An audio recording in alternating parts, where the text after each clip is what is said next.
ఒక మగాడి గుండె లోపల నిజం. మగాడు నవ్వుతాడు, కానీ ఆ నవ్వు వెనుక ఒక తుఫాను ఉంటుంది. నేను బాగున్నాను అంటాడు, కానీ లోపల విరిగిపోతూ ఉంటాడు.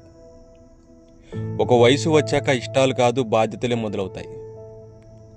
నాకిది కావాలి నుంచి అందరికీ ఉన్నాయా అని మారిపోతాడు. తన కలలు నిశ్శబ్దంగా బాధ్యతల కింద పడిపోతాయి. జేబులో డబ్బు ఉన్నా తన కోసం ఖర్చు చేయడానికి భయపడతాడు. అది కష్టం కాదు, తన వాళ్ళ కోసం జాగ్రత్త.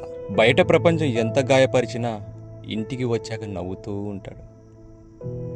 ఎందుకంటే అతను పడిపోతే ఎవరో ఒకరు కూలిపోతారు. ఏడ్చే బలహీనుడు అంటారు, మౌనం ఉంటే అర్థం చేసుకోరు. ప్రతిరోజు చేసే కష్టం ఎవరూ చూడరు. ఒక్కసారి అలసిపోతే అందరూ తీర్పు చెబుతారు. గుండె విరిగిపోయినా నవ్వు మాత్రం ఆగదు. ఎందుకంటే అతని నవ్వులో ఇంకొందరి సంతోషం ఉంటుంది. తన కలలు చచ్చిపోతే పర్లేదు, తన వాళ్ళ కలలు బ్రతకాలనే ఆశ ఉంటుంది.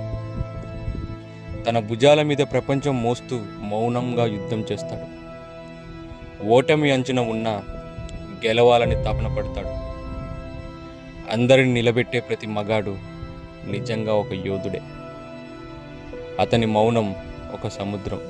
నీకు అర్థమైతే ఎస్ అని కామెంట్ చేయి. ఈ మాటలు రాసింది ఒక మంచి మాట అనే పేజ్ నుంచి ఇన్స్పైర్ అయింది. లైక్ చేయండి, షేర్ చేయండి.